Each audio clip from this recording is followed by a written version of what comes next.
Olá pessoal, tudo bom? Hoje vou falar de desigualdade racial, principalmente no Brasil e o contexto em que ela surgiu. Só que antes, vocês sabem que aqui é o esquema da parceria, né? Então, se vocês estão gostando do canal, estão gostando de ver minhas aulas, podem curtir, compartilhar, se inscreve principalmente no canal e é basicamente isso, né? Antes de tudo, é preciso entender que a desigualdade racial no Brasil é um tema muito sério e ela não pode ser descolada do tema que é o racismo. E o racismo também é um tema muito sério. E a gente tem que ir lá nas profundidades da nossa história para tentar entender o que acontece hoje. Então, vamos lá para o período colonial, que é o período em que a Europa dominava o pensamento social, tanto mundial quanto o pensamento brasileiro. E nesse pensamento social que a Europa trazia, ela estava privilegiada, porque ela queria ser reconhecida mundialmente e tinha uma questão europeia de que a Europa era o centro do mundo. Então, um dos primeiros autores que vai falar sobre a questão das pessoas negras é o Joseph Arthur de Gobineau. E em 1855 ele escreve um livro chamado Ensaio da Desigualdade das Raças Humanas. E nesse livro ele ia dizer que a miscigenação era algo ruim para a população, porque, segundo ele, os brancos eram superiores intelectualmente. Se as pessoas negras e brancas tivessem relações e houvesse uma miscigenação nos países, ia haver uma degradação social. E aí começa bastante o pensamento de que o branco seria superior e todos os estereótipos relativos às pessoas negras. E também era um período colonial de escravidão. Então, as pessoas negras já estavam sendo submetidas à escravidão e também às teorias que a gente vai chamar de racismo científico.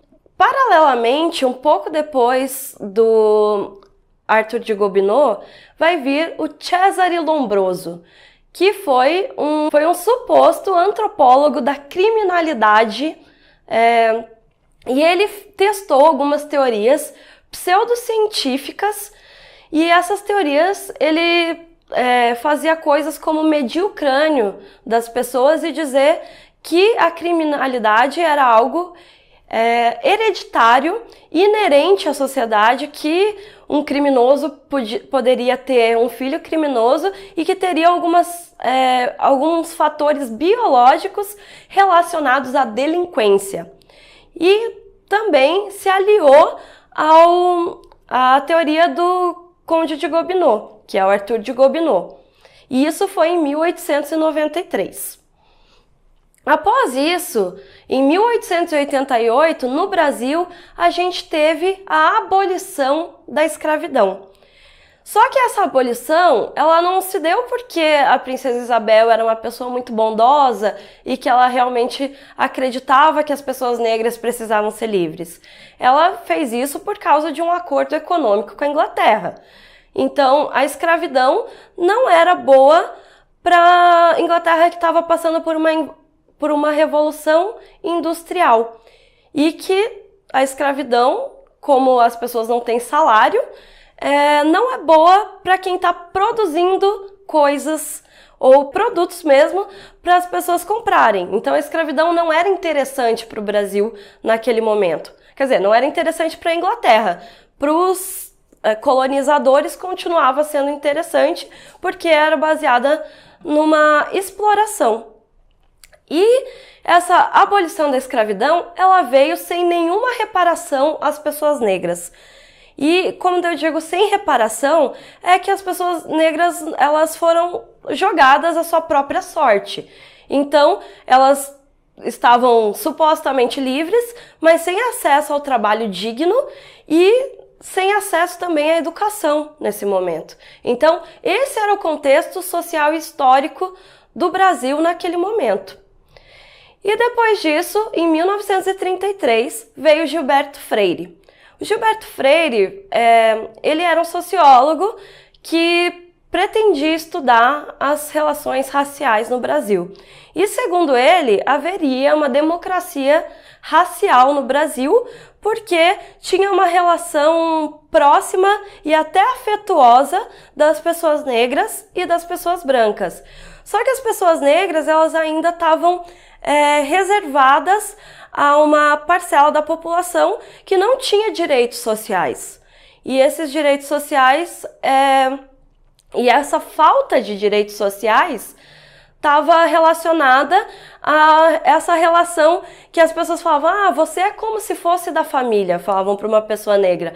Mas essa pessoa não estava no testamento, não receberia uma herança, e tem a questão também da miscigenação forçada, que muitos senhores de escravos e pessoas que tinham uma posição de privilégio na sociedade estupravam escravos. Fruto dessas relações forçadas é que surgiu muito da miscigenação brasileira. Então, não dá pra gente dizer que havia uma democracia racial de fato, porque ela era romantizada. E depois do Gilberto Freire, veio o Florestan Fernandes, que foi o primeiro sociólogo, em 1965, que veio dizer que a democracia racial era um mito, que ela não existe, porque ele estudou cientificamente a posição do negro na sociedade. Então, até em entrevista mesmo, ele diz que foi um estudo científico, que não tinha nada de ideológico. E então, quando a gente está falando de desigualdade racial no Brasil, a gente não pode partir do pressuposto da opinião. A gente tem que analisar os fatos, e que são fatos históricos. Paralelamente a isso, sempre houveram movimentos de resistência das pessoas negras no Brasil, desde os quilombos até os movimentos negros que viviam na clandestinidade.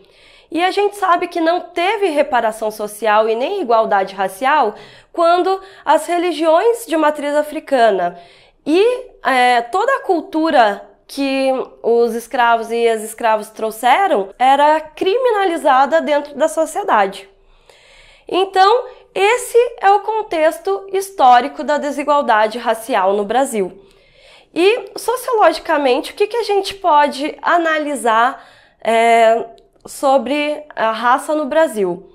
A gente precisou de ações afirmativas que reconhecessem que o negro estava excluído de alguns ambientes institucionais, como cargos de poder, cargos políticos, dentro das universidades. Então, a gente tem aí ações afirmativas de reparação histórica às pessoas negras.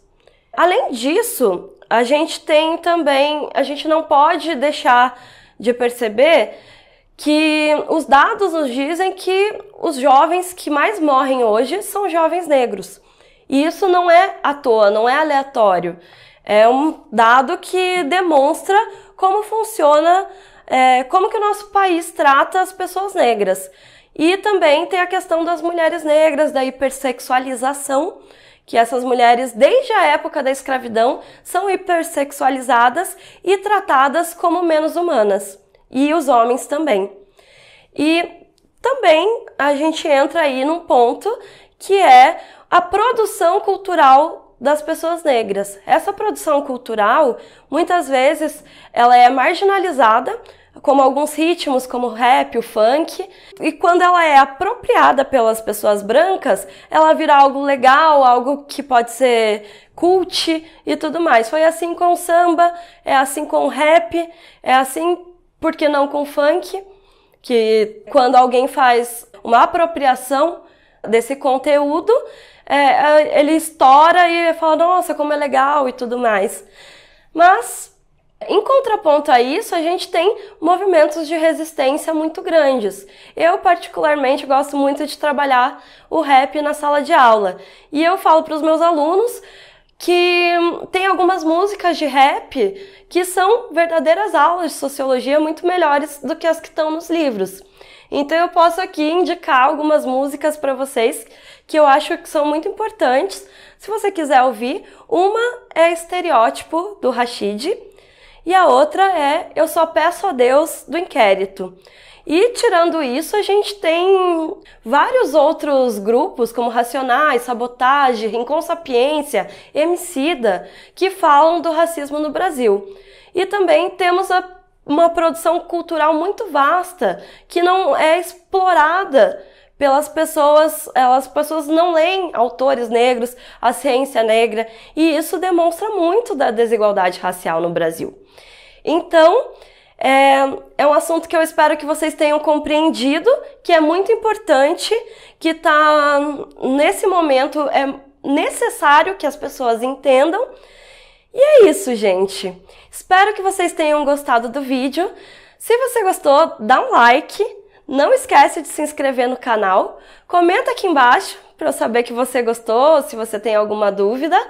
E até a próxima!